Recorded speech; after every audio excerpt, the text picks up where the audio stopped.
ఇక కాంగ్రెస్ ప్రభుత్వం ఇచ్చిన మాట ప్రకారం 6 గ్యారెంటీలు నెరవేర్చుతోందన్నారు మంత్రి వాకటి శ్రీహరి. స్థానిక సంస్థల ఎన్నికల్లో కాంగ్రెస్ అన్ని సీట్లు కైవసం చేసుకుంటుందని ధీమా వ్యక్తం చేశారు. అర్హులైన ప్రతి ఒక్కరికి సంక్షేమ పథకాలు అందిస్తామని తెలిపారు. వనపర్తి జిల్లా ఆత్మకూరు మండల మార్కెట్ యార్డ్ చైర్మన్ గా బాధ్యతలు స్వీకరించారు రమాతుల్లా. ఈ కార్యక్రమంలో మంత్రి వాకటి శ్రీహరి, దేవరకద్ర ఎమ్మెల్యే మధుసూదన్ రెడ్డి పాల్గొన్నారు.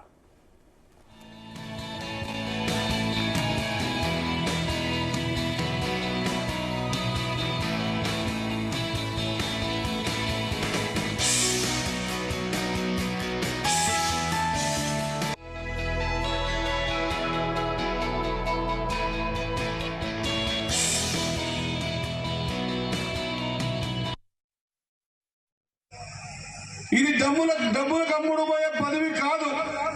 కాంగ్రెస్ పార్టీ కార్యకర్త అహర్నిశలు శ్రమించి నీతో పాటు ఇంకా 5-6 మంది ఈ పోటీలో ఉన్నా కూడా అందరినీ ఒప్పించి మెప్పించి నీకు ఈ బాధ్యత కట్టబెట్టాం. కాబట్టి ఈ రోజుకించి ఈ ప్రాంతం నర్వ కావచ్చు, అమర్చింత కావచ్చు, ఆత్మకూరు కావచ్చు, ఈ ప్రాంతంలో ఉన్నటువంటి రైతుల పట్ల, రైతు కూలీల పట్ల, వ్యవసాయం పట్ల, అదే మాదిరిగా కాంగ్రెస్ పార్టీ నాయకుల కార్యకర్తల పట్ల నీ బాధ్యత ఈ రోజుకించి పెరిగిందన్న విషయాన్ని మరొకసారి గట్టిగా తెలియజేస్తా ఉన్నా.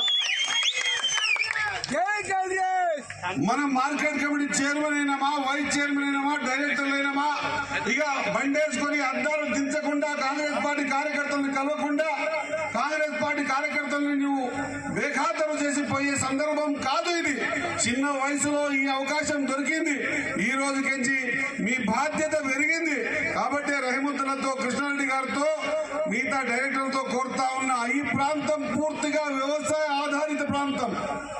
కాబ్దానం మీద ఉన్నటువంటి కాబ్దానం కోసమే బతుకుతున్న జీవితాలు ఎక్కువ ఉన్నాయి ఈ ప్రాంతం. కాబట్టి ఈ ప్రాంతానికి సంబంధించినటువంటి వ్యవసాయ రంగానికి సంబంధించినటువంటి ఆ రైతులకు సంబంధించిన లోన్లు కావచ్చు, ఇతరత్ర కావచ్చు, లేదా యూరియా కొరతలు కాకుండా చూసుకోవడం కావచ్చు, పండించిన పంటకు ఎంత గిట్టుబాటు ధర ఇప్పించాలనేటువంటి ప్రభుత్వాలు తెలియజేసే విధానం కావచ్చు, లేదా ఈ ప్రాంతంలో పండిస్తున్న వరి ధాన్యాన్ని ఎక్కడ స్టాక్ చేయాలనే ఆలోచనతో ఈ ప్రాంతంలో ఉన్న రైతు సుభిక్షంగా ఉండే విధంగా ఈ రోజుకి నీ బాధ్యత పెరిగింది అన్న మాట మరొకసారి గుర్తు చేస్తా ఉన్నా.